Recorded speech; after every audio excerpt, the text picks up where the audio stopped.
السلام علیکم ناظرین، آپ دیکھ رہے ہیں ZH نیوز. میں ہوں ظہیر احمد. ناظرین، 2-3 ایشوز پہ بات کرنی ہے. ایک تو ارشد شریف کا جو شام کو رپورٹ ہوئی ایک پروگرام کے اندر، اس کے اندر کیا کیا انکشافات ہیں، اور اس کے بعد مزید سوالات نے جنم لیا ہے. وہ مزید سوالات کیا ہیں اس کے اوپر بات کریں گے. لیکن اس سے پہلے عمران خان صاحب نے ایک ٹویٹ کی. انہوں نے کہا جی میں ایک اور افسر کا نام سامنے لے کے آؤں گا جنہوں نے میرے خلاف 2 بجے سے لے کے 5 بجے تک پوری پلاٹ کو مانیٹر کیا.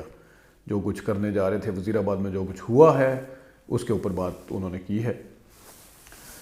اس کے بعد ایک تو وہ ظاہر ہے آج سے لانگ مارچ بھی شروع ہو رہے ہیں 2. ایک شاہ محمد قریشی صاحب لے کے جائیں گے، دوسرے اسد عمر صاحب لے کے جائیں گے. دونوں لانگ مارچز کے دوران جو تقریر کریں گے عمران خان صاحب ویڈیو لنک سے، اور یہ دیکھنا ہوگا کہ کس کا لانگ مارچ کس نمبر سے کتنے لوگ کون لے کے آتا ہے. یہ بھی ایک قسم کا امتحان ہے لیڈرشپ کا، کیونکہ ایک وائس چیئرمین ہے پارٹی کا، دوسرا جو ہے سیکرٹری جنرل ہے.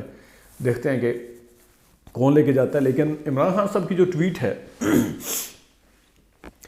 اس کے اوپر تو ظاہر بات بنتی ہے، لیکن اس کے اوپر جو صحافیوں نے بعد میں تبصرے شروع کر دیے کہ لگتا ہے کہ عمران خان صاحب کی کہیں جو بااثر حلقے ہیں وہاں کوئی بات نہیں بن سکی، اس وجہ سے اتنے اگریسو ہو گئے ہیں.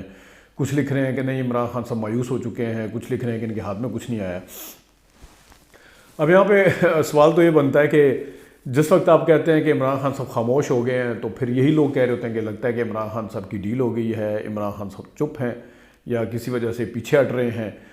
پھر کبھی کہہ دیا جاتا ہے کہ فیس سیونگ انہوں نے مانگی تھی، پھر کبھی کچھ الزام لگا دیے جاتے ہیں، کبھی کچھ. تو ظاہر ہے کہ سچ تو ایک ہوتا ہے. یا تو آپ پہلے ایک بات کر رہے ہیں اس کو مانیں کہ وہ سچ ہے، تو پھر دوسری بات جس ٹائم اگر کوئی اگریسو ہوتے ہیں عمران خان صاحب، پھر آپ اس کو بھی ماننا شروع ہو جاتے ہیں کہ نہیں پہلے کہتے ہیں کہ بات بن گئی ہے، ڈیل ہو گئی ہے، پتہ نہیں کیا کیا ہو گیا ہے. تھوڑی دیر بعد پھر جب عمران خان صاحب کی کوئی ٹویٹ آتی ہے، کوئی ایسا بیان آتا ہے جو اگریسو بیان جسے کہنا چاہیے، تو اس وقت کہہ دیا جاتا ہے کہ نہیں عمران خان صاحب کے ہاتھ کچھ نہیں لگا. تو پھر ایک طرف کھڑے ہوں، یا تو کہہ دیں کہ ڈیل ہو رہی ہے، عمران خان صاحب ڈیل کرتے ہیں، عمران خان صاحب چاہتے یہی تھے ڈیل کریں. آپ اگر اس قسم کا تاثر ان کے بارے میں بنانا چاہتے ہیں، تو اگر یہ نہیں ہے تو پھر دوسری طرف یا پھر آپ یہ کہیں کہ عمران خان صاحب کسی کی بات سننے کے لیے تیار نہیں ہیں، کوئی چیز آفر کرنے یا آفر ان کو کوئی چیز کی جائے وہ لینے کے لیے تیار نہیں ہیں، وہ اگریسو ہیں، وہ لڑنے کے موڈ میں. یہ نہیں ہو سکتا کہ آپ دونوں صورتوں میں ان کا رگڑا لگائیں، ان کے اوپر تنقید کریں. تو یہ بال ٹو بال کمنٹری جو ہوتی ہے نا، یہ اس کو ذرا بند ہی ہونا چاہیے تو بہتر ہے. آگے وہ کیا کریں گے، کس کا نام لیں گے، وہ تو آنے والے دنوں میں بات کریں گے. لیکن ارشد شریف صاحب کے ایشو کے اوپر آج کامران شاہد نے دنیا کے پروگرام میں جو چینل پہ کرتے ہیں، انہوں نے جو ان کی پوسٹ مارٹم رپورٹ بتائی یا ان کی تصویریں بتائی ہیں، کیونکہ انہوں نے تصویروں کا زیادہ ذکر کیا ہے، رپورٹ کا کم کیا. یہ بڑی ایک دل دہلا دینے والی جو انکشافات تھے کہ اس طرح کر کے ان کے اوپر تشدد ہوا، ان کی پسلیاں توڑی گئی، ان کے ناخن اتارے گئے، اس طرح کا. تو وہ دوبارہ سے ایک بمشکل جو تھا وہ تھوڑا سا ہوا تھا کہ ارشد صاحب کا ظاہرہ ان کے جنازے کے بعد پھر تھوڑا جس سے کہتے ہیں وقت جو ہے وہ مرہم ہوتا ہے. یقیناً ان کی فیملی بھی اتنے بڑے آسانی سے سنبھل تو کبھی بھی نہیں پائے گی، لیکن ظاہر ہے ایک تھوڑا سا بھولتا ہے بندہ کبھی کسی ٹائم پہ، تو وہ دوبارہ سے یاد آیا. لیکن خیر یہ تو ایک دوسری بات تھی، جذباتی قسم کی بات تھی. لیکن اس میں سوالات کیا ہیں؟ وہ سوالات یہ ہیں کہ یہ والی جو رپورٹ تھی ساری، یہ کامران شاہد صاحب کی طرف سے کیوں آئی ہے، یہ دنیا چینل کی طرف سے کیوں نہیں آئی، یہ اے آر وائی کی طرف سے کیوں نہیں آئی، یہ کاشف عباسی صاحب نے یا دوسرے اینکرز نے، صحافیوں نے کیوں نہیں کی؟ یہ بہت بڑا سوال ہے. آپ لوگ سمجھ رہے ہوں گے کہ میں کیا کہنا چاہ رہا ہوں.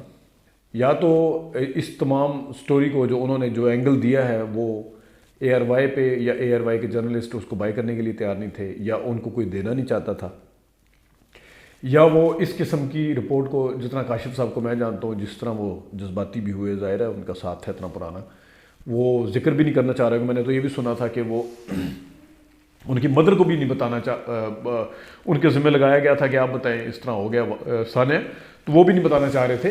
تو یا تو یہ بات ہوگی ساری دوسری بات یہ ہے کہ پھر ایک پوری پلاننگ کے تحت یا تو کامران شاہد صاحب کو دیا گیا، اور یہ تو خیر ایک طرف کے سوالات ہیں۔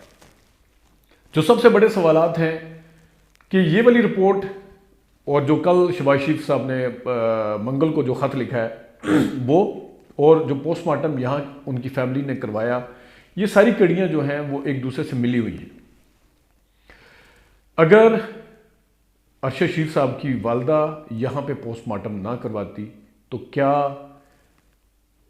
وہ جو پہلے کہانی کی گئی تھی کہ پولیس نے مارا کینین، پھر وہاں کے میڈیا نے اپنی پولیس کی کلاس لی، پھر ایک نئی سٹوری آئی جی ایک چینل کے مالک جو ہیں وہ ان کے بندے تھے وہ وہاں پہ کیسے لے کے گئے، یعنی کہ اس کو ڈائیورٹ کرنے کی کوشش کی گئی ایک چینل کے مالک کے اوپر یا ان دو بندوں کے اوپر جنہوں نے ان کو وہاں پہ ٹھہرایا ہوا تھا۔ پھر کینیا کی پولیس سے کہانی جو ہے وہ بچے کے اغوا اور وغیرہ وغیرہ جو کار تھی یا جو بھی تھا اس سے کہانی ہٹتی ہے، چینل کے اوپر آتی ہے، چینل کے بعد پھر ڈی جی دونوں بیٹھتے ہیں، وہ میڈیا ٹاک کرتے ہیں، پھر طالبان والی سائڈ پہ جاتی ہے، اسپن بول دیک اور پتہ نہیں کیا الرٹ، پھر وہ کے پی حکومت والی سائڈ پہ آتی ہے کہ کے پی حکومت اس کی ذمہ دار ہے، کیا کس طرح نکالا ہے کس نے، پھر وہ عمران خان صاحب کے اوپر شفٹ ہوتی ہے کہ عمران خان صاحب جو ہیں وہ اس کے ذمہ دار ہیں۔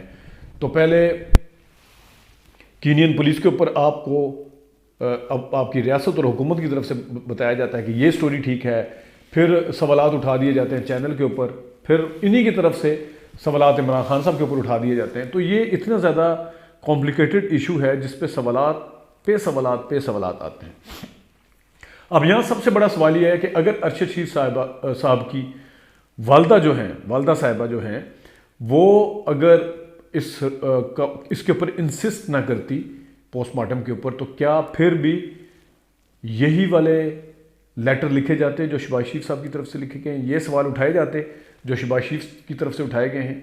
یہ والا جو آج پروگرام ہوا ہے، آج جو تصاویر سامنے آئی ہیں، کیا یہ والی تصاویر سامنے آتی؟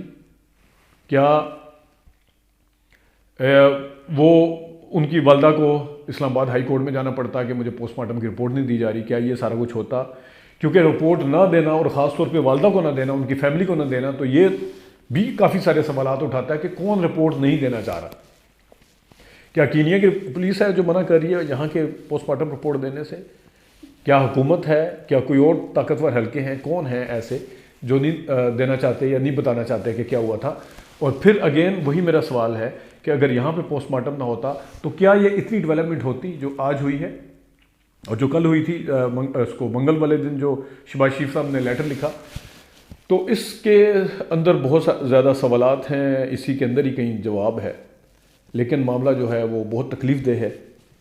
ارشد شریف صاحب تو اس دنیا میں نہیں ہیں اب، لیکن ان کی حوالے سے جو خبریں آئی ہیں اس سے مزید ان کی یاد بھی تازہ ہو گئی ہے، اور ان کا جو دکھ ہے وہ بھی دوبارہ سے، ویسے تو ابھی دن بھی کتنے ہوئے ہیں، لیکن وہ جو ایک تکلیف ہے وہ دوبارہ سے اپنی شدت کو پہنچ گئی، اور وہ سوالات بھی جو ہیں وہ دوبارہ سے اٹھنا شروع ہو گئے، اور معاملہ جو ہے وہ بہت زیادہ گمبھیر نظر آ رہا ہے، اور اس طرح کسی غیر ملک کو بھی بیچ میں شامل کرنے کی کوشش کی جا رہی ہے۔ پہلے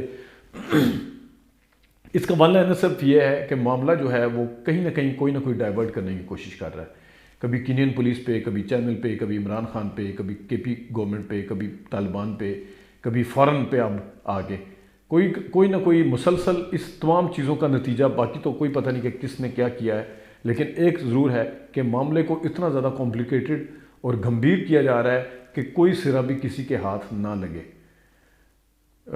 حکومت کے اوپر بہت زیادہ سوالات اٹھتے ہیں، ظاہر ہے وہ حکومت کے حوالے سے کافی رپورٹنگ کرتے رہے ہیں، اور پھر مریم صاحبہ کی جو ٹویٹ تھی پھر اس کو ڈیلیٹ کرنا، پھر حکومت کی طرف سے بھی موقف جو ہے اس کے تاخیر کا شکار ہونا، اس کے اندر بھی بڑے سوالات ہیں۔ خود رانا ثناء اللہ صاحب کے میڈیا ٹاک نے اس حوالے سے کافی سارے سوالات اٹھائے ہیں۔ تو معاملہ جو ہے وہ اتنا آسان اور نہیں ہے، بلکہ پیچیدہ ہوتا جا رہا ہے، اور دن بہ دن زیادہ پیچیدہ ہوتا جا رہا ہے، اور پاکستان کے اندر ریکارڈ ہے کہ پیچیدہ معاملات کے سرے کبھی ہاتھ نہیں آتے۔ اپنا خیال رکھیے گا، ابھی تک کے لیے اتنی اجازت دیجیے، اللہ حافظ۔